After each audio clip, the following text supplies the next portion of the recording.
wanted my mama to take the phone. Today, I'll show you mine. How I'm gonna make a new one because I think new gacha life. Okay. I don't want. Sometimes it's happen. Okay. Sorry about that. I have to turn it. And you get to see my room. Okay, this is just okay. We're not gonna do this today. So I don't know what to do.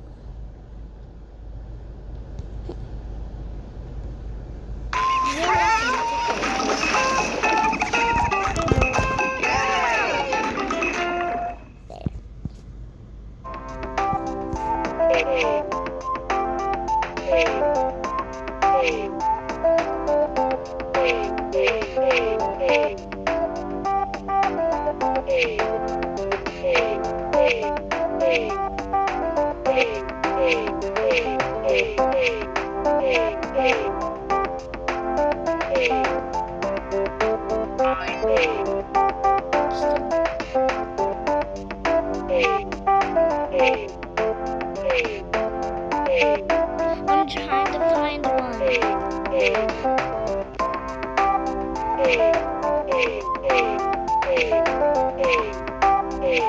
How about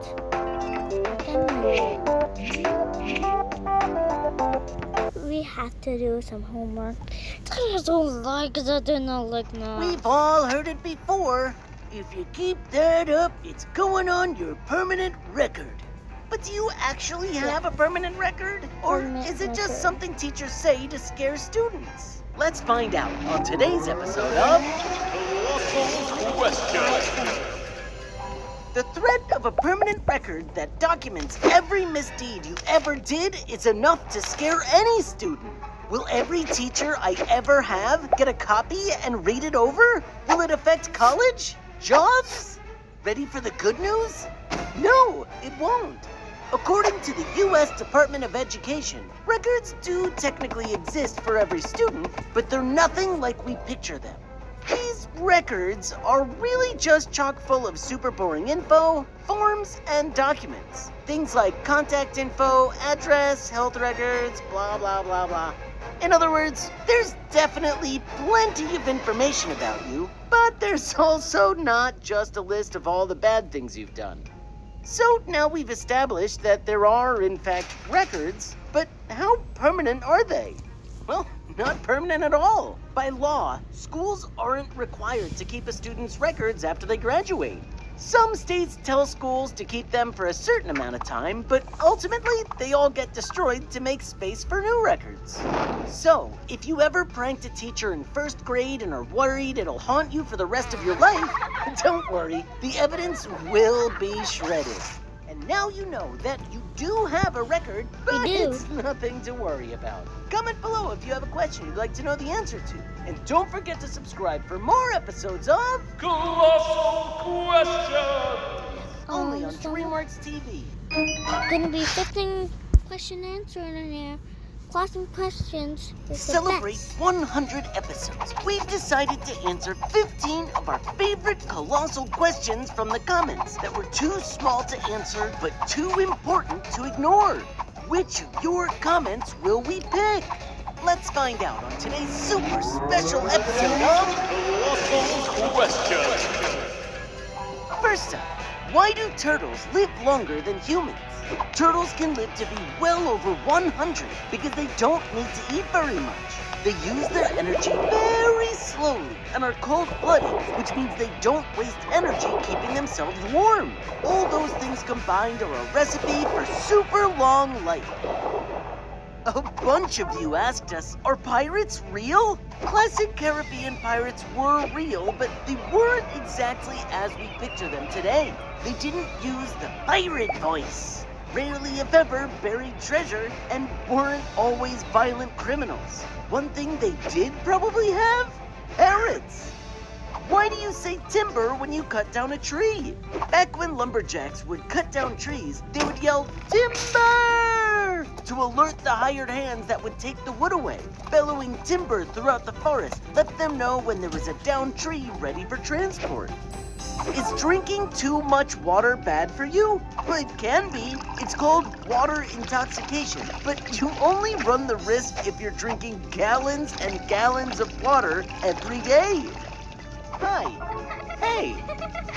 Why is Pluto not a planet anymore? Well, in 2006, Pluto was reclassified as a dwarf planet because experts decided that it wasn't actually the last planet, but instead the first of many small icy objects orbiting past Neptune that are too tiny to be full-on planets. Next up, who invented phones?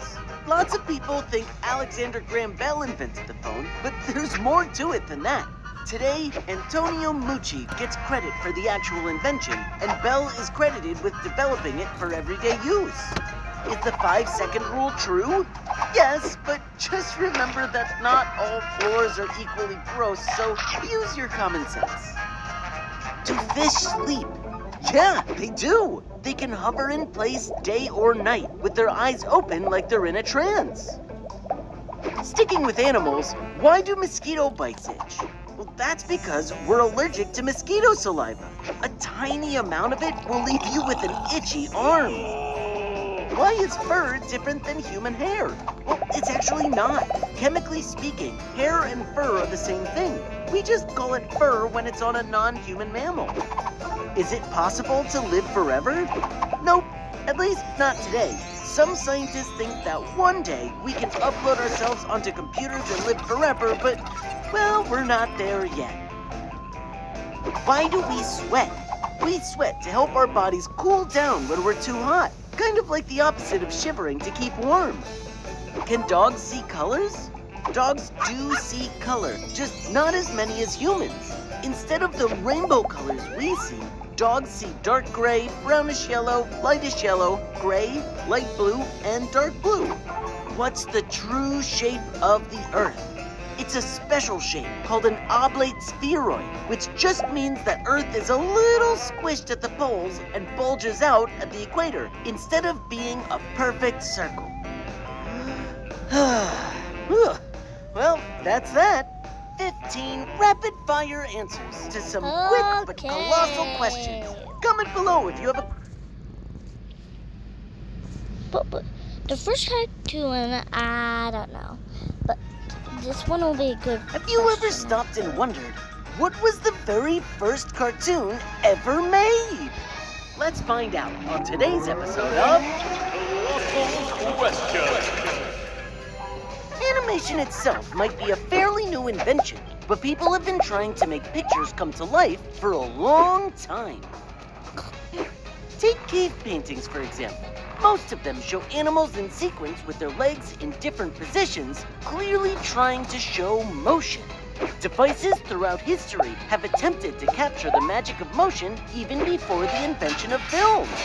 The phenakistoscope was invented in 1832 and became the first popular animation device that could create the illusion of movement. It worked like a really fancy flip book. A spinning cardboard disc with a series of pictures on it was attached to a handle, and when spun, created a little looped animation, kind of like the 1800s version of a GIF. Just 2 years after that, in 1834, the zoetrope was invented. This contraption was similar to the phenakistoscope, but instead of being on a disc, the pictures are on a paper strip. The paper is wrapped around the inside of a drum, which has slits cut into the side across from each picture. The big drum is spun faster and faster, making the motion seem fluid and natural. Other doodads like the praxinoscope and the theatre optique kept pushing the technology along, and before long, the film camera was invented, and it was off to the races from there. Okay, so that's how people brought pictures to life before cartoons, but what was the very first one? Well, that honor goes to a French cartoon from 1908 called Phantasmagorie. The film is under a minute and a half long and has no sound. It's a story about a stick figure man who interacts with objects that morph and change. the very first hand-drawn animated feature film with both sound and color was Disney's Snow White and the Seven Dwarfs in 1937. The film was a huge success and led Disney to make many more iconic animated movies. Cartoons finally found some success on TV in the 1960s when TV stations started airing them on Saturday mornings when kids could easily watch them. And from there, it was off to the races. So next time you're watching cartoons, remember to thank your cave ancestors for getting the ball rolling. Is real life superheroes real? I can't help it. It's like a superhero. From Hercules to the Hulk, mankind has always loved stories about larger-than-life superheroes! We've all dreamed of flying, invisibility, and web-slinging through New York City. But is it actually possible? Can human beings have real super... All the way to the end.